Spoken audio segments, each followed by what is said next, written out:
아멘. 은혜로운 찬양 감사드립니다. 우리 자회분들하고 인사하겠습니다. 복된 주일입니다. 인사하겠습니다. 네, 한 번 더 인사하겠습니다.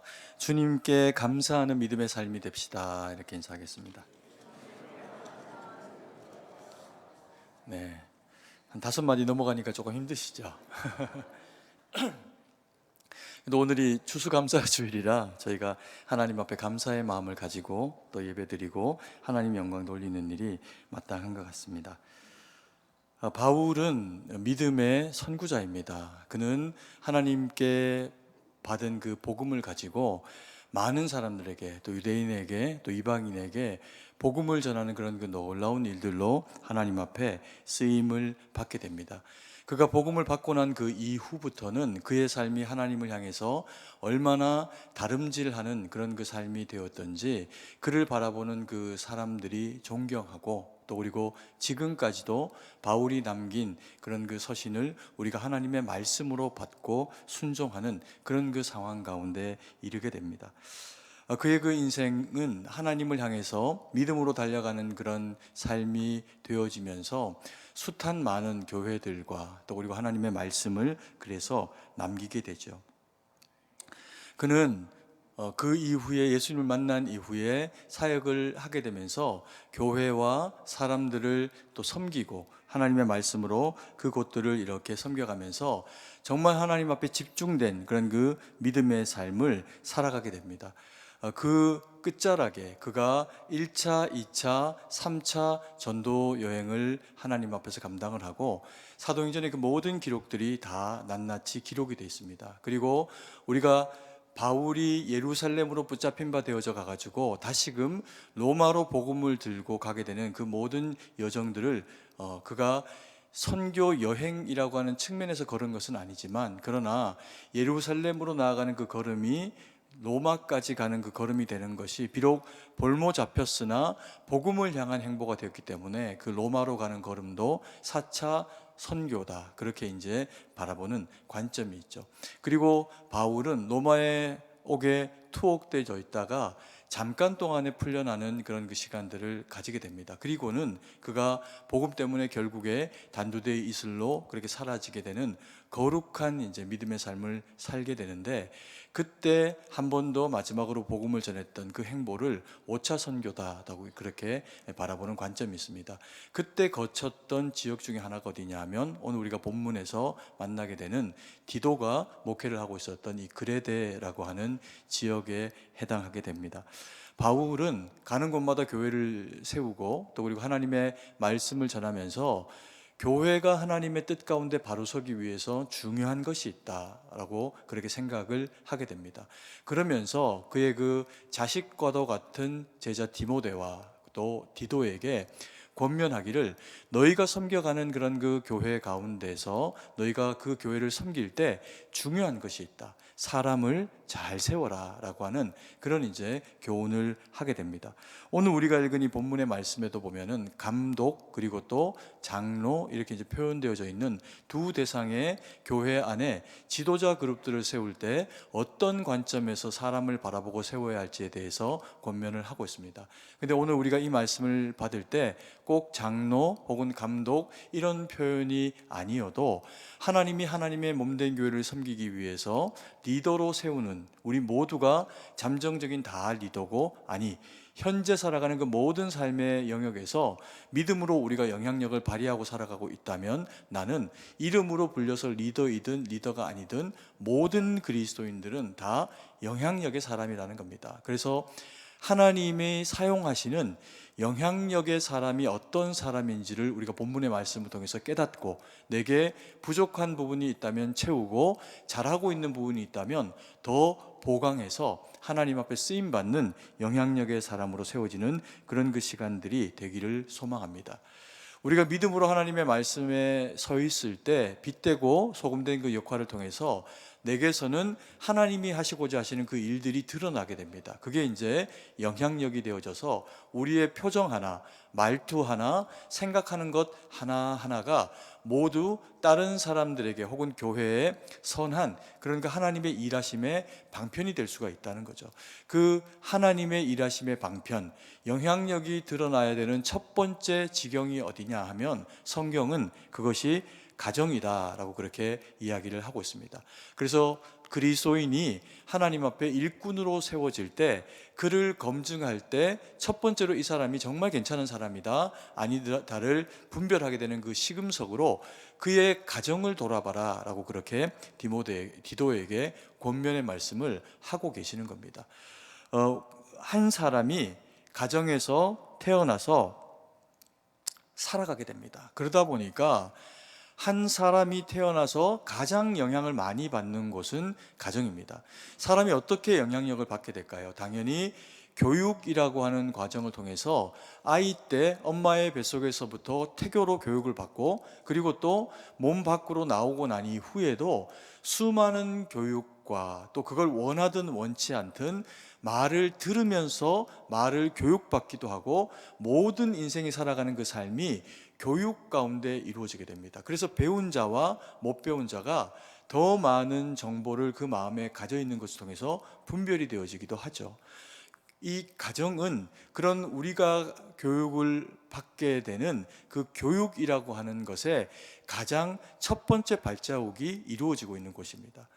또 경우에 따라서는 부모님들에 따라서는 이 교육에 대해서 과한 열정들이 있어서 자녀에게 필요 이상의 교육을 강요하기도 하고 또 그리고 그 교육들이 되어지는 그 과정에서 아이들이 마음이 상하게 되는 그런 경우가 발생을 하기도 하지만 어쨌거나 간에 세상에서 이루어지는 교육이라고 하더라도 그것을 지원할 수 있는 여부가 가정에서 결정이 되어지기 때문에 가정에서 이루어지는 교육만 아니라 바깥에서 이루어지는 모든 이 교육의 어떤 상황들도 사실 따지고 보면 어떤 가정에서 태어났느냐라고 하는 것을 통해서 주어지는 그 정도가 결정이 되어진다는 거죠. 그래서 이 교육에 대해서 우리는 너무나 많은 그런 이제 가치, 의미를 부여하고 살아가는 것이 사실입니다.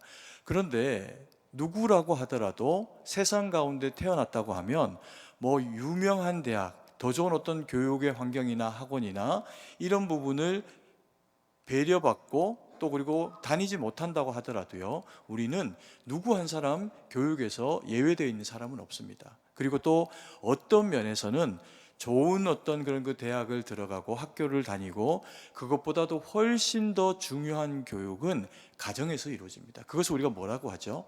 가정교육이라고 그렇게 이야기를 합니다. 우리가 세상을 살아갈 때 누군가를 만납니다. 그 만나는 사람에게 어른이면 너보다 선배이면 안녕하세요 라고 그렇게 인사를 해라. 그리고 밥을 먹다가 흘리지 마라. 깨끗하게 밥을 먹어라. 그리고 남과 대화할 때는 친절하게 하라. 뭐 이런 식의 어떤 관계적인 부분들을 비롯한 수많은 그런 그 삶의 기본적인 교육들이 가정 교육을 통해서 이루어집니다. 근데 이 가정 교육이라고 하는 것이 얼마나 중요하냐 하면 이게 기본적으로 잘 되어져 있으면요, 아이들은 바깥에서 얼마나 좋은 교육을 받고 받지 못하고의 여부하고는 상관없이 건강한 마음을 가지게 되어 있습니다. 그래서 때로는 바깥에서 일을 하다가 누구에게 욕을 좀 먹고 잘못된 어떤 그런 그 상황들을 가지고 그렇게 또 이제 처우를 받다가도 집에 들어와서 부모님을 만나면 마음이 풀어지는 거죠. 좋은 동기간이 살아가는 그 가정 가운데 나와서 형, 엄마, 내가 이런 이제 어려움들이 바깥에서 있었어요 라고 이야기를 하면 그것이 함께 나누는 이야기 가운데, 관계 가운데 마음이 다 풀어진다는 겁니다. 이게 단순히 그냥 관계적인 어떤 나눔인 것 같지만 그것이 삶의 방향이 되고 철학이 되고 사람을 바라보는 그런 이제 관점이 되어지면서 인생을 살아가는 지표가 되기도 한다는 거죠. 그래서 이 가정교육이 굉장히 중요하고 가정이 굉장히 중요합니다. 이것은 아이들에게만 그런 것이 아니라 어른들도 마찬가지입니다. 자기가 내가 바깥에서 속상하고 힘겨운 일을 경험하고 살아가다가도 가정이라고 하는 나의 근본이 되는 울타리 가운데 돌아오면 바깥에서의 힘든 일, 어려운 일들을 해결이 다 된 것이 아닌데 잠깐이라도 잊어버리는 겁니다. 누구 때문에요? 사랑하는 아내, 남편, 아이들을 바라보면서 잊어버리는 겁니다. 그리고 또 아직 말도 못하는 아이인데 아빠를 보면서 엄마를 보면서 빵긋 웃어주는 그 웃음을 보고 마음이 치료가 되는 그런 이제 경우들을 이 가정 가운데서 경험을 하게 된다는 거죠. 그래서 이 가정이 굉장히 개인에게는 중요하고 개인이 가정에서 겪게 되는 일이 그 사람을 형성하면서 그 사람이 바깥에서 살아가게 되는 어떤 삶의 방향과 태도와 이런 부분들까지도 다 결정을 하게 된다는 겁니다. 우리가 최근에 뉴스를 통해 가지고 참 가슴 아픈 이야기들을 많이 보게 됩니다. 젊은 청년이 또 다른 청년을 잔혹하게 없애고 또 이렇게 막 살해하고 이런 일들이 발생을 하게 된 그런 그 원인도 그가 하는 이야기를 들어보면은 자신이 처했던 불우한 환경이나 어떤 학업에서의 그런 그 열등함이나 이런 부분들이 자기에게 누적이 되어지면서 어떻게든 누군가에게 이 분노를 표현해야 되겠다라고 하는 마음을 가지게 됐다는 겁니다. 그러면서 자기도 자살해서 죽을 건데 누구 하나는 죽이고 자기도 죽어야 되겠다라고 하는 가치를 가지고 그것을 실행에까지 옮겨버린 거죠. 정말 말할 수 없는 그런 그 처참한 상황의 일인데 이게 세상 한쪽에서는 이루어지고 있는 일이라는 겁니다. 그러면 이 일이 왜 이루어졌을까요? 잠재적으로는 그 일은 그 자매가 속한 가정에서부터 씨앗이 트여졌다는 거죠. 그뿐 아닙니다. 수많은 그런 그 세상에 있어서는 안 되는 일들, 영아가 목숨을 외부의 누군가에게서 잃게 되는 게 아니고 아기가 부모의 손에 의해서 살해를 당하는 일들이 가정 가운데서도 벌어지고 있다는 겁니다. 이게 정말 어처구니 없는 일인데 왜 이런 일이 벌어졌을까요? 가정이라고 하는 이 기본의 소단위에서 서로가 서로를 존중하고 또 그리고 거기서 사람을 귀하게 여기는 것을 배우지 못하고 학대를 받거나 혹은 상함의 그런 그 정도를 필요 이상으로 깊이 경험을 하게 되면 사람은 망가진 인격을 가지게 될 수가 있다는 겁니다. 그래서 오늘 이 성경이 이야기하고 있는 내용이 뭐냐 하면 디도에게 교회의 지도자를 세울 때 그리고 교회의 지도자로 너희가 세워지기를 원할 때 그것을 근본적으로 첫 번째 점검하게 되는 그런 그 장은 가정이어야 한다. 그래서 그 사람이 가정에서 어떻게 살아가는지 그것을 바라보면서 그 사람의 됨됨이를 평가하라라고 그렇게 이야기를 하고 있는 겁니다. 그러면서 오늘 우리가 읽었던 말씀입니다. 6절 말씀인데요. 같이 한번 읽도록 하겠습니다. 책망할 것이 없고 한 아내의 남편이며 방탕하다는 비방을 받거나 불순종하는 일이 없는 믿는 자녀를 둔 자라야 할지니라 라고 이야기를 하면서 한 4가지 정도의 가정 가운데서 이 사람에게서 나타나는 모습을 보고 점검하라. 그리고 너희가 그 범죄에 들지 말아라 라고 그렇게 이야기를 하고 있습니다. 그 첫 번째 내용이 뭐냐면요, 책망할 것이 없고 라고 그렇게 이야기합니다. 어떨 때 우리가 책망하게 될까요? 잘못할 때죠. 잘못할 때 책망하게 됩니다. 그래서 잘못하는 사람을 뽑지 말라는 겁니다. 그런데 우리가 여기에 대해서 조금 더 이제 엄격하게 적용을 하게 될 때는 특별히 어떤 것들을 잘못했다라고 할 때 말과 행동이 다른 경우, 그런 경우가 생길 때 우리는 누군가에게 책망을 받게 됩니다. 그래서 우리가 교회에서는 믿음으로 살아가야 하는 줄 알고 말씀에 순종하고 살아가는데 가정 가운데서는 그 모습이 좀 다른 겁니다. 그래서 가끔씩 교회에 다니는 이제 믿음 좋은 그런 그 성도님들의 가정에 이렇게 신방을 가면 자녀들이 부모님을 고발하는 경우가 있습니다. 진짜 있습니다. 우리 엄마가 아빠도 무시하고 막 이러면서 이제 고발을 하는 경우들이 있습니다.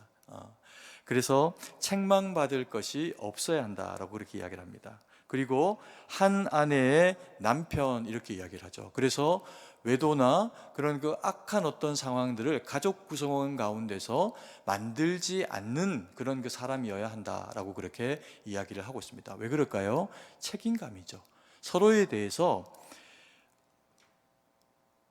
의식이 있고 책임감 있는 모습으로 서야 한다는 것을 그와 같은 표현을 하고 있는 겁니다. 그리고 방탕, 비난, 불순종이 없어야 한다라고 그렇게 이야기합니다. 방탕과 그리고 비난과 불순종을 받는 사람이 교회에 있습니다. 그러면 세상에서는 이 사람 참 나쁘다 이렇게 표현하겠지만, 교회에서는 이 사람, 그 사람에 대해서 어떻게 생각할까요? 믿음이 부족하다 이렇게 여기거나, 그 정도가 심한 경우에는 저 사람이 하는 짓이 꼭 누구가 하는 짓 같다? 마귀가 하는 짓 같다, 이렇게 이제 생각을 하게 되는 경우들이 있습니다. 그래서 사람의 심장을 막 후벼놓고, 그리고 조직을, 또 그 교회를, 건강함을 막 해치는 그와 같은 일들을 하게 될 때 이제 그것을 두고 비난, 방탕, 불순종이 없는 삶이 되도록 하라라고 그렇게 이야기를 하고 있는 거죠. 그래서 이것을 교회만 아니라 가족 구성원 안에서도 이런 비난을 받지 않도록 하라라고 그렇게 이야기를 하고 있는 겁니다. 그리고 믿는 자녀를 둔 자라 할지니라 이렇게 이야기하면서, 자녀는 부모의 거울이다라고 하는 입장이 있습니다. 그래서 자녀들이 그런 악하고 어리석음 가운데 노출되어 있는 부모와 장기간 접촉을 하다 보니까 자녀들의 신앙과 인격이 망가지는 일이 발생을 할 수가 있다. 그러면 리더로서 적합하지 못하다, 이제 그런 표현을 하고 있는 것을 보게 되죠. 그래서 가정이라고 하는 이런 그 울타리가 개인에게는 굉장히 중요하다는 겁니다. 그 가정을 그가 어떻게 이끌어가고 섬기느냐를 바라보면서 결국에는 이 사람이 어떤 모습으로 서게 될 것인지를 우리가 알 수가 있다는 거죠. 그러면서 바울은 디도에게 두 번째로 교회와 세상 가운데서 영향력 있는 사람을 뽑아라, 그리고 리더가 되려면 영향력 있는 사람으로 성장해라 라고 그렇게 말씀을 하고 있습니다. 리더는, 그리스도인은 세상에서 누구나 사실은 다 리더입니다. 영향력입니다. 왜 그럴까요? 세상은 하나님의 말씀을 모릅니다. 그런데 그리스도인들이 하나님의 말씀을 받으면 우리는 순종하게 되어 있습니다. 그래서 가정이 되었던 교회가 되었던 세상 가운데 나아가게 되면은 배운 그 말씀으로 살아내려고 몸부림하는 모습들을 그리스도인들이 가지게 되죠. 이게 뭐냐 하면 영향력이라는 겁니다. 악한 세상 가운데서 선히 행하고 하나님의 말씀 가운데서 살아가려고 몸부림을 치면 누군가에게는 그것이 영향력이 되고, 또 기회가 되면 그것으로 말미암아 복음이 전해지는 그런 이제 기회를 가지기도 합니다. 그러면서 바울이 너희가 교회를 넘어 세상을 넘어 영향력의 사람들이 되라라고 그렇게 이야기합니다. 그것을 7절, 8절 말씀인데요. 같이 한번 읽습니다. 감독은 하나님의 청지기로서 책망할 것이 없고 제 고집대로 하지 아니하며 급히 분내지 아니하며 술을 즐기지 아니하며 구타하지 아니하며 더러운 이득을 탐하지 아니하며 오직 나그네를 대접하며 선행을 좋아하며 신중하며 의로우며 거룩하며 절제하며. 그래서 감독이라고 표현되어 있는 이런 리더십, 지도자에게 요청되어지는 것이 무엇인가? 그것을 첫 번째 것으로 보면 그리스도인은 청지기다라고 그렇게 이야기를 하고 있습니다. 그래서 그 표현을 감독은 하나님의 청지기로서라고 그렇게 이야기합니다. 이게 왜 중요할까요? 청지기는 자기 일을 하는 사람이 아닙니다. 자기의 생각대로 살아가는 사람이 아닙니다. 이 청지기는 주인이 있고, 그리고 그 주인의 집을 자기 집, 혹은 그 주인의 집을 자기 집 이상으로 잘 돌보도록 뽑힌 바 되어진 사람이 누구냐 하면 청지기입니다. 그래서 우리가 하나님의 청지기다라고 이야기할 때 삶을 내가 원하는 방식으로 내 마음대로 살아가는 것이 아니라 하나님이 우리를 두시고 우리에게 허락하신 그 지경 가운데 하나님의 방식으로 살아가게 되는 사람이다라고 할 때 우리가 뭐라고요? 청지기, 사명자라고 하는 이제 표현을 하게 됩니다. 그래서 내 마음대로 살 수가 없는 존재다라고 하는 이야기를 하고 계시는 겁니다. 그리고 그런 하나님의 청지기가 되어진 우리에게 소유되어지기를 원하는 부분이 있습니다. 그게 뭐냐면요, 훌륭한 인격을 소유해야 한다라고 이렇게 이야기합니다. 믿음의 사람이면 너희의 인격이 남들이 바라볼 때 훌륭해야 된다는 거죠. 그것을 한 5가지 정도로 그렇게 설명을 하고 있습니다. 책망할 것이 없고라고 하는 표현을 하고 있는데, 책망할 것이 없다라고 하는 게 어떤 이야기입니까? 남에게 욕을 먹으면 안 된다는 이야기죠. 남이 볼 때 도덕적으로나 여러 가지 상황에서 선이 되어질 수 있도록 해야지 책망받을 그런 일을 하면 안 된다는 겁니다. 그리고 제 고집대로 하지 아니하고라고 하는 말을 해서 자기 마음대로 하는 게 아니라는 거죠. 우리가 왜 자기 마음대로 하고 고집을 부리고 그렇게 할까요? 자존심 때문에 그렇습니다. 때로는 이게 잘못된 건 줄도 아는데 어리석음에도 불구하고 그것을 끝까지 주장하는 것, 그걸 뭐라고 하냐면 고집이라고 하는데, 이 고집을 꺾어야 되는 이유가 뭐냐면 이게 죄가 아님에도 불구하고요, 사람을 망가뜨리는 길로 갑니다. 그래서 고집 부리지 말아라 라고 하는 이제 이야기를 하고 있습니다. 그리고 급히 분내지 아니하며 라고 해서, 급히 분내는 게 어떤 거예요? 우리가 어떤 상황 가운데 노출이 되어질 때 내 마음이 불편한 겁니다. 그러면 그것을 참지 못하고 한 번 더 생각해 보면 다른 결과가 나올 수도 있는데 욱하는 겁니다. 분노하는 겁니다. 이 분노는 자기를 위해서 가지고 있는 감정의 에너지를 최대치로 끌어올려서 남을 해롭게 하는 것, 그게 이제 분노입니다. 근데 이런 이제 분노를 급하게 발휘하지 말라는 거죠. 왜냐하면 지도자가 분노를 급히 표현하면 따르는 사람들이 많은 상함을 경험하게 되어 있습니다. 그래서 지도자는 급히 분내지 말아라 라고 그렇게 이야기를 하고 있습니다. 그리고 술을 즐기지 아니하며 라고 이야기해서 술 마시지 않기를 원합니다. 왜 그럴까요? 우리가 술을 마신다라고 하는 것은 세상에 취해가는 것에 대해서 일정 부분 설명하는 것이기도 합니다. 우리가 술을 마시면 가치가 흐트러지고 내가 지키고 살아왔던 어떤 예절과 태도가 허물어지는 것을 경험합니다. 내가 무엇이라고 말했는지, 어떻게 행동했는지 기억도 못하게 되는 것이 술 취함이 가지고 있는 그런 그 악한 모습입니다. 그래서 그리스도인들이 그렇게 망가지지 말라는 겁니다. 그런데 술은 취해 살아가는 대표적인 것을 이야기합니다. 꼭 술만이 아니어도 세상의 무언가에 젖어서 취해서 자신을 잃어버리고 말을 잃어버리고 생각과 가치관을 잃어버리고 자신을 잃어버리고 살아가게 되는 모든 영역들이 취해 살아가는 영역이라는 겁니다. 그래서 그리스도인은 그러면 안 된다는 거죠.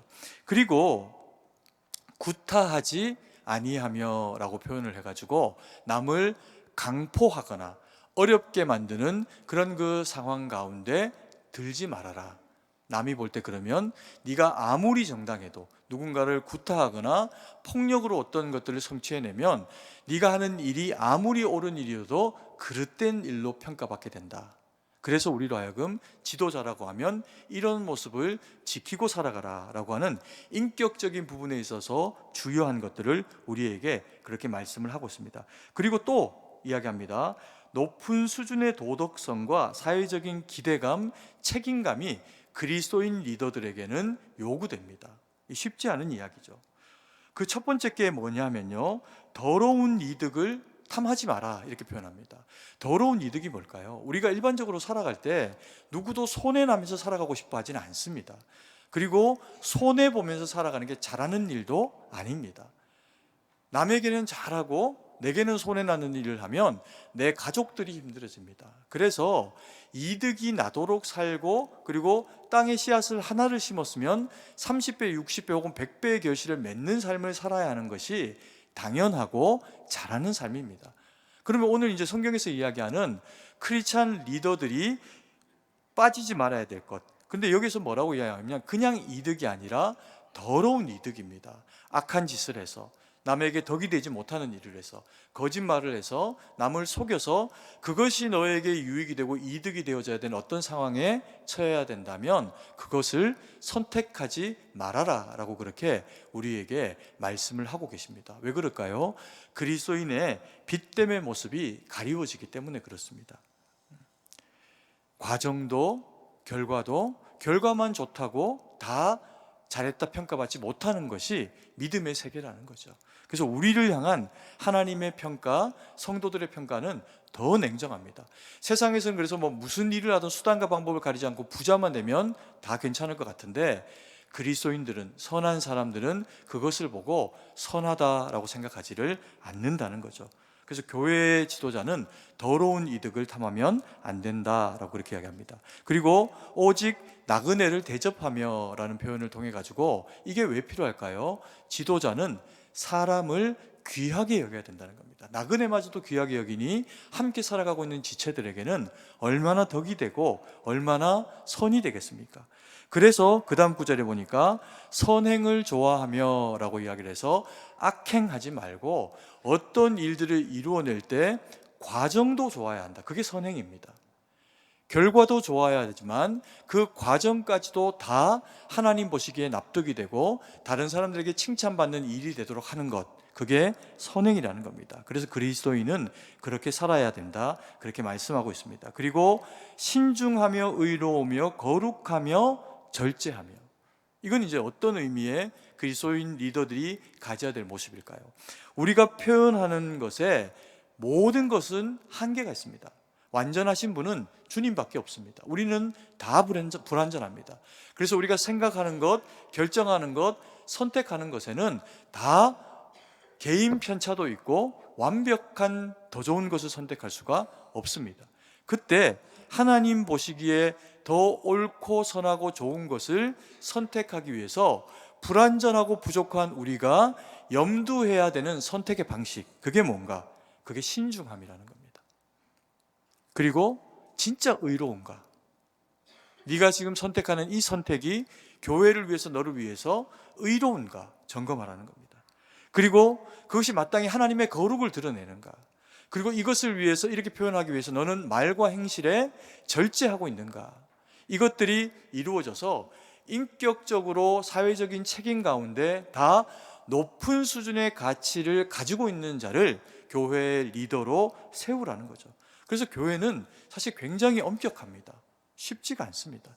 단지 우리가 누군가를 정죄하는 일에 섣부르게 움직이지 말아야 할 따름이지, 하나님이 우리에게 바라시는 것, 우리의 이웃들에게 우리가 나타내야 되는 모습은 선행이라는 거죠. 늘 그래야 된다는 겁니다. 이게 어려운 겁니다.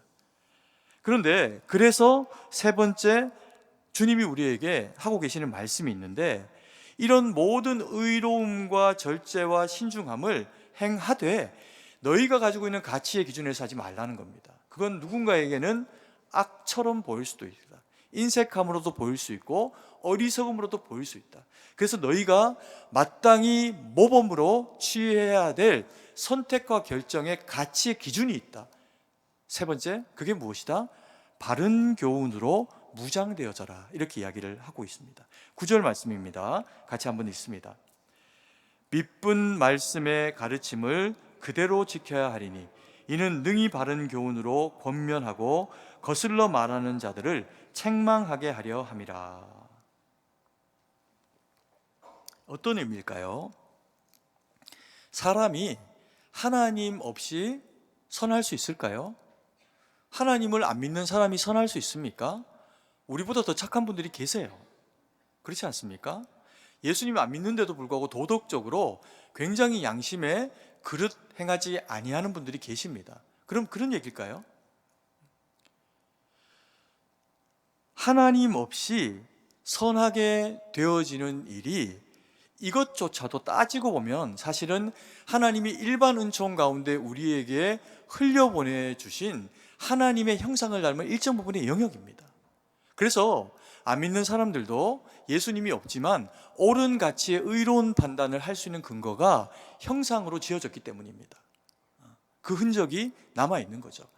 그런데 그래서 더 엄격한 의미에서 이 부분을 바라보면요, 하나님 없이 사람은 선할 수 없습니다. 왜 그럴까요? 우리가 하나님과 원수가 되어져서 에덴을 상실하게 된 이유가 뭐냐면 하나님 없이도 선하려고 한 시도 때문에 그렇습니다. 마귀의 유혹 가운데 선악을 알게 하는 열매 선악과를 보니 먹음직도 하고 보암직도 하게 된 겁니다. 왜요? 이것을 먹으면 선악을 아는 일에 누구처럼? 하나님처럼 된다고 하니까. 하나님 없이도 선을 가지고 하나님이 아니어도 나 스스로도 선할 수 있게 되니까. 이것이 가지고 있는 위기가 뭐냐면요, 결정적으로는 그래서 세상에서 너무 선한 분들을 보면 자기가 도덕적으로 그리스도인들보다 더 우위에 있는 것처럼 여겨지는 겁니다. 그럼 누굴 믿을 필요가 없을까요? 하나님을 믿을 필요가 발견되지를 못하는 겁니다. 예수님 믿는다고 하는 그리스도인보다 내가 더 잘 살고 더 선하게 살고 있는데 내가 누구를 믿어서 더 선하게 된단 말인가, 이런 생각들을 할 수 있게 된다는 거죠. 이게 가지는 악이 뭐냐 하면 남을 위해 살고 선하게 살고 착하게 사는데 근본적으로 자기가 그리고 나서 들어가야 되는 하나님의 나라 천국에는 스스로를 못 들어가게 만들어버리는 일이 된다는 겁니다. 그래서 하나님 없이 선하면 지옥을 가게 되니 자기에게 결코 자기를 선하게 대하는 일이 못 된다는 겁니다. 그래서 이것을 구약적인 개념으로는 뭐라고 설명을 하고 있냐면 하나님이 없다 하는 것이 악이라고 이야기합니다. 악의 근본이라고 이야기합니다. 하나님을 아는 것이 지혜이고 지식이라고, 그래서 그렇게 이야기를 하고 있는 겁니다. 그래서 우리가 복음을 전해야 되는 이유도 거기에 있는 거죠. 스스로 아무리 착하게 살아간다고 하는데 그래서 결국이 그렇게 착한 내 부모님이, 그렇게 착한 내 동기간과 내 친구들이 지옥을 간다. 그걸 어떻게 두고 봅니까? 그래서 우리는 복음을 전해야 되는 책임을 가지고 있다라고 그렇게 이야기를 하는 겁니다. 그래서 그러면 우리는 이런 어떤 하나님 없이 선해지는 게 아니라 하나님 가운데 선해지기 위해 가지고 우리에게 반드시 필요한 것이 있는데, 그게 뭐냐 하면 오늘 9절 말씀에서 읽은 앞부분에 해당한 내용입니다. 9절 말씀 다시 한번 떠올려 주시고요, 한번 같이 한번 읽습니다. 믿은 말씀의 가르침을 그대로 지켜야 하리니 이는 능히 바른 교훈으로 권면하고 거슬러 말하는 자들을 책망하게 하려 함이라. 여기에서 보면, 그래서 우리가 우리의 자존심을 따르거나 도덕적 가치, 학교에서 배운 것, 그런 것이 아니라 우리가 따라야 하는 것은 바른 교훈이다라고 이야기합니다. 그런데 바른 교훈이 옳은 교훈, 선한 교훈을 포함하고 있지만 그것만을 이야기하는 교훈은 아닙니다. 그 이상의 교훈을 이야기하는 겁니다. 그 이상의 교훈이 바른 교훈이다라고 하는 것을 설명하기 위해 가지고 금방 읽은 그 본문의 말씀의 맨 앞구절에 보면 어떤 말씀? 믿은 말씀의 가르침이라고 표현합니다. 여기서 말하는 이 믿은 말씀의 가르침이라고 하는 믿음이 무엇입니까? 이게 우리말의 어감상으로 느낌으로 보면 이게 뭐 예쁜 것, 단정한 것, 이런 것을 이야기하나? 이렇게 생각할 수 있지만 우리가 그전에도 말씀을 통해서 이 부분을 좀 본 적이 있는데요. 이 믿음이라고 하는 표현이 가지고 있는 원어상의 의미는 뭐냐 하면 신실한, 믿음직한, 이런 표현입니다. 그러니까 신실한 말씀, 신실한 하나님의 말씀이 무엇이다? 바른 교훈이라는 겁니다. 우리가 생각하는 내 철학과 의지와 저스티스, 이런 것이 아니라 하나님이 우리에게 마음 가운데 심어두신 하나님의 말씀이 우리에게 바른 교훈이라는 거죠. 내가 생각하는 어떤 것이 이것이 더 바른 것이다, 내가 살아보니 이것이 더 옳은 것이다, 우리의 마음 가운데서 그렇게 소리쳐지는 어떤 영역이 있다고 하더라도 하나님이 그것이 아니다, 지금은 아니다, 지금은 그 사람에게는 네가 하나님의 말씀과 뜻 가운데 바로 서서 순종하며 주의 뜻 가운데서 행하기를 원한다라고 말씀하셔서 바른 교훈으로 우리에게 말씀하시면 우리는 그것에 엎드려야 한다는 겁니다. 그 범주가 어디라는 거예요? 첫 번째가 가정이라는 겁니다. 가정이 사실 내가 내 마음대로 하기 제일 좋은 곳이지 않습니까? 말씀대로 안 살고 착하게 안 말해도 특별히 문제가 되지 않는 곳, 거기가 가정이라는 거죠. 당장 법적인 문제가 되지 않지만 심정적으로, 상황적으로 거기에는 많은 문제들을 우리가 바른 교훈 가운데 행하지 않게 될 때 양산하게 돼 있습니다. 가정이 상하고 신뢰감이 무너지고 아파지게 되는 거죠. 그래서 가정이 믿은 하나님의 가르침 교훈을 따라 바른 교훈에 세워져 있는 사람의 양육 가운데 있는 그런 그 가정의 가장을 교회의 리더로 세워라. 그렇게 이야기하는 겁니다. 그리고 이 바른 교훈은 또 어디를 향해 갈까요? 그리스도인은 가정에서만 살아가는 것이 아니라 세상 가운데서 살아갑니다. 그 세상 가운데 살아가는 그 모든 내가 속한 지경 가운데 학생이면 학생으로, 직장인이면 직장인으로, 크리스찬 사업가면 사업하는 분으로 자기가 서 있는 그 모든 지경 가운데서 세상의 가치, 이윤, 더러운 이윤이라도 추구하는 것이 너에게 합당하다라고 하는 그 이야기와 싸우면서 선행하면서 하나님의 바른 교훈으로 그것을 이겨내고 살아내라는 겁니다. 쉽지 않은 이야기죠. 누구에게도 쉽지 않은 이야기입니다. 그렇게 하면 놀랍게도요, 하나님이 함께 하시고 복을 주십니다.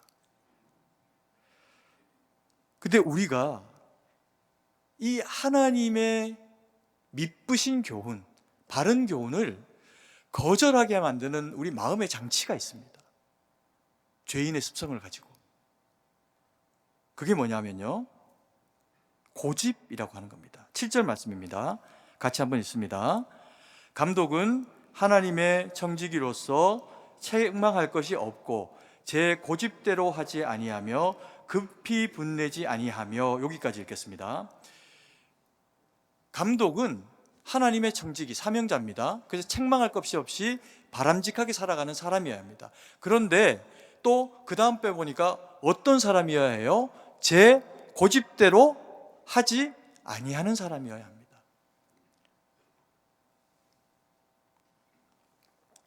이게 왜 중요할까요? 고집은 아까도 말씀드렸지만 죄는 아닙니다. 근데 이 고집을 부리면요, 하나님의 뜻을 벗어나게 되는 경우들이 많이 생깁니다. 하나님의 말씀을 저버리고 불순종하기 위해 가지고 우리 마음에서 강하게 일어나는 마음이 고집이 있기 때문에 그렇습니다. 이건 자존심과도 연결되어 있을 수 있고 이윤과도 연결되어 있을 수가 있고 무엇과도 붙기만 하면 자기 합리화를 시켜내면서 하나님의 말씀을 거스르는 마음의 장치, 이게 고집입니다. 제가 최씨입니다. 우리 조상 대대로 고집이 굉장히 센 집안이랍니다. 근데 다행인 것은 저희 이 최씨 집안이 1등은 아니고 한 3등 정도입니다. 고집 센 우리나라의 성씨의 순번이 어떻게 된 줄 아십니까? 안, 강, 최 이렇게입니다. 누군가 이제 저한테 그러시는 거야. 그분이 안씨셨어요. 안씨. 목사님, 안씨 못 꺾습니다. 그래서 근데 살아보니까 여러분, 모든 사람은 다 고집불통입니다. 그렇지 않습니까? 착하면 착한 대로 고집쟁이, 승질이 들어오면 들어온 대로 고집쟁이. 고집을 부리는 방식이 좀 다를 뿐입니다. 성질이 좀 들어오면 불같이 성질을 내면서 고집을 부리죠. 착한 사람의 고집을 당해보셨습니까? 이건 꺾을 수가 없습니다. 성질도 안 내요. 말도 안 합니다. 그래서 그 고집을 뭐라고 이야기합니까? 황소고집이라고 이야기하는 거예요. 호랑이는 막 어흥이라도 하지. 소는 이러면서 가지도 않아요. 끌려도 안 갑니다. 안광체만 문제가 아니라 모든 죄인의 후손 되어진 우리는 다 고집쟁입니다. 동의가 되십니까? 뭐 아멘까지는 하지 않으셔도 되지만 동의는 하셔야 됩니다. 왜냐하면 하나님은 우리의 성장, 성숙을 위해 가지고 제일 먼저 뭐부터 꺾고 들어오실까요? 이 고집부터 꺾고 들어오십니다. 제가 어릴 때 예수님을 깊이 만나고 너네 조상들 가운데 앉았더니 그 자리에 풀도 안 났더라라고 하는 얘기 자랑인 줄 알았어요. 고집 센 게 칭찬인 줄 알았어요. 근데 예수님을 만나고 보니까 고집이 죄인 겁니다. 그래서 제가 제 마음속에 있는 이 고집이라고 하는 게 작동될 때마다 얼마나 싸우는지 못해. 지금까지 저하고 한번 부딪혀 보십시오. 제가 웬만한 건 다 져드립니다. 진짜 고집을 내어야 하는 진리에 대한 부분이 아니면요, 고집 부리지 않습니다. 고집 부리면 누구만 손해일까요? 나만 손해입니다. 나만. 그래서 고집 부리지 말아야 하고, 이 고집을 꺾을 수 있는 하나님의 능력이 뭐다? 바른 교훈이다. 이것은 더 옳은 것과 그른 것의 가치를 평가하지 마라. 이렇게 되면 더 유익할 것인가 아닌가에 대한 부분을 같이 판단하지 마라. 무조건 순종해야 되는 미쁘신 하나님의 가르치심, 바른 교훈이라는 겁니다. 그래서 우리가 고집스럽지 않은 사람으로, 거룩한 사람으로 누군가에게 보이고 세워지기 위해 가지고는 우리는 반드시 하나님의 이 말씀과 뜻 가운데 서야 한다는 거죠.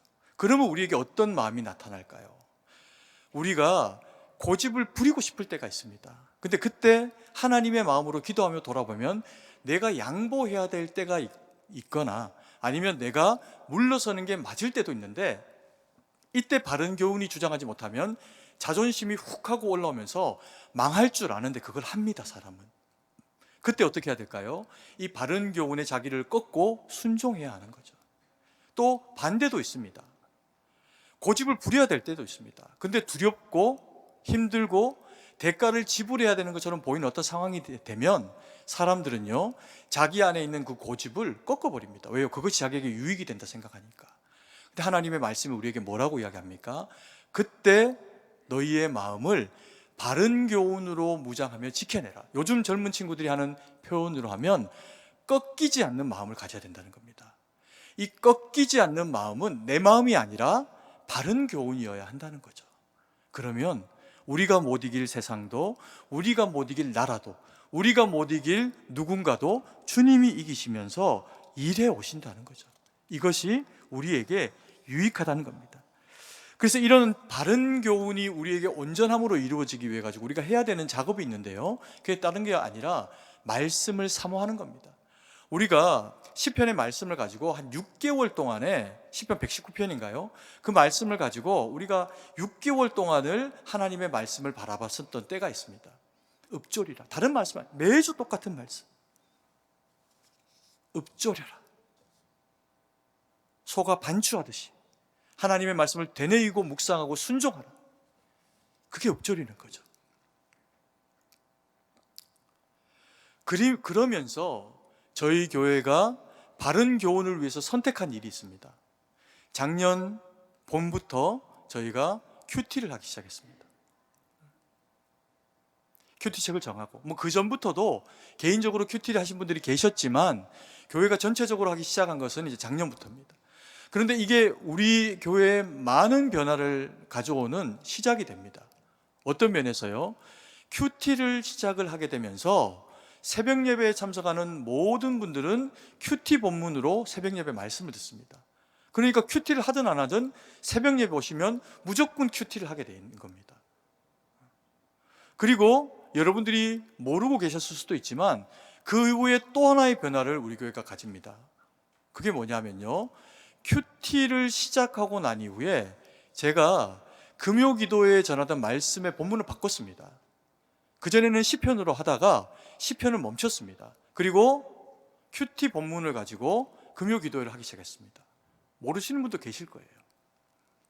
한번 이렇게 하십시오 라고 하면, 해왔던 일이면 뭐 하는 게 쉬운데 해오지 않았던 일을 한번 하십시오 라고 한다고 해가지고 그것을 하는 것이 쉽지 않죠. 그런데 큐티 하세요, 큐티 하세요, 큐티 하세요 매번 계속 이야기하면 듣고 싶지 않은 이야기가 될 수도 있습니다. 그래서 말로 하는 것이 아니라 이게 얼마나 중요한 일인가 라고 하는 것을 예배 가운데 누릴 수 있도록 그런 이제 방식을 취했던 겁니다. 그래서 금요 기도회가 하나님의 말씀으로 큐티로 그렇게 진행이 되고 있습니다. 그리고 월삭 기도회, 매달 첫째 주 우리 1일 날 드리는 그 새벽 예배 본문도 제가 큐티 본문으로 바꿨습니다. 왜요? 성도님들이 큐티 하시라는 거죠. 하나님의 바른 교훈 가운데로 들어오시라는 겁니다. 지난주에도 저희가 교회에서 큐티를 판매를 했는데 많은 분들이 구매를 해주셔가지고 큐티가 다 동이 났습니다. 다 팔렸습니다. 그런데 그 숫자 가지고 안 됩니다. 여러분, 제가 이 말씀을 왜 드리는 줄 아세요? 원래 제가 작년 12월까지 에베소서 본문으로 말씀을 전했습니다. 1장부터 5장까지. 근데 이제 가정이라고 하는 그 5장의 말씀의 부분에 들어가면서 요걸 이제 조금 더 있다가 가정의 달 5월에 하는 게 좋겠다라는 생각이 들어가지고 조금 미루면서, 또 우리 교회가 올해가 130주년이라 130주년에 해당하는 말씀을 하려다 보니까 에베소서보다 다른 본문으로 이제 말씀을 좀 전하게 됐습니다. 그리고 뭐 부활절도 있고 고난주간도 있고 이래서 이제 말씀을 다른 걸 전하려고 하다가 5월달 돼서 가정의 달로 전하려고 하는데 보니까 130년 기념행사가 쭉 있는 겁니다. 그래서 어쩔 수 없이 좀 미뤘습니다. 그리고 7월이 돼가지고 이제 그럼 지금 다시 할까? 제가 하나님 앞에 이제 기도하고 계속 이제 몇 주 전부터 준비를 하다가 하나님이 제 마음 가운데 주신 강한 메시지 가운데 하나가 뭐였냐면, 큐티 본문 가운데 하나님 앞에 주일 예배를 드려야겠다라는 마음을 주시는 거예요. 왜요? 모든 성도들이 다 하나님 앞에 큐티를 하도록 하기 위해서. 그러면 우리는 모든 예배가 다 큐티 말씀으로 이루어지는 겁니다. 부목사님들이 말씀 전하는 거 제외하고는. 일정 기간 동안은 제가 이렇게 갈 것 같아요. 그리고 여기서 한 걸음 더 나가면 어떤 일이 되어지나. 지금 사랑마음 교재를 지금까지 제가 만들어 드렸습니다. 그런데 결정하게 되면 큐티 책에 나와 있는 교재로 해야 될 수 있습니다. 왜요? 큐티를 하기 위해서. 여러분, 우리 교회가 훈련하는 교회를 지향하고 있는데 아직 제자 훈련하지 않고 있습니다. 5년 차인데. 제가 왜 하지 않고 있을까요? 모든 크리스찬 말씀으로 하는 훈련의 기본은 큐티입니다. 큐티가 되어지지 않는데 훈련을 받고 훈련을 했다? 이건 거짓말입니다. 왜요? 훈련은 1년에서 2년 하면 끝납니다. 그런데 큐티는 평생 하는 겁니다. 어떤 게 더 중요할까요? 큐티가 더 중요한 거죠. 훈련을 하는 이유도 매번 내가 말씀으로 살아가는 것을 몸에 체득하기 위해서 하는 건데, 그 기본 중에 기본이 뭐냐면 큐티라는 겁니다. 그래서 우리 모든 성도님들은 큐티를 하셔야 됩니다. 필요하면 서점 가서 구입을 하시거나, 아직 며칠 안 됐으니까 2달치니까, 아니면 교회에 좀 사달라고 이야기를 하셔야 됩니다. 오늘 당회에 있으니까 필요하면 교회에서 또 일부 지원해 드릴 수도 있을 겁니다. 왜? 이게 이만큼 중요한 일이니까. 여러분, 다른 무엇보다도 바른 교훈이 우리를 주장하도록 하는 것, 그것이 그리스도인이 가장 그리스도인다워지는 길입니다. 그러면요, 우리가 섬기는 그 가정이, 우리가 살아가는 세상 교회가 우리 때문에 아름다워지고 주님을 발견하게 되는 그 길로 접어들게 될 겁니다. 아멘이십니까? 그래서 하나님 영광 돌리되 바른 교훈으로 무장해서 하나님의 말씀에 순종해서 그 뜻을 이루어드리는 저와 우리 사랑하시는 성도님들 되기를 간절히 소망합니다. 기도드리겠습니다. 사랑의 아버지 하나님, 은혜와 사랑을 감사드립니다. 오늘도 말씀 가운데 우리를 교훈하시고 바른 교훈으로 채워주셔서 우리의 가치 판단 생각 따라 살아가는 삶이 아니라 주신 말씀에 순종하며 주의 기쁨으로 살게 하시니 감사드립니다. 아버지 하나님, 주님 영광 돌리고 주님의 동행하심이 우리 가운데 있는 바른 교훈에 순종되어지는 삶 되도록 역사하여 주시옵소서. 주님께 모든 것을 의지하고 감사드리며 살아계신 주 예수님 이름으로 기도드립니다. 아멘.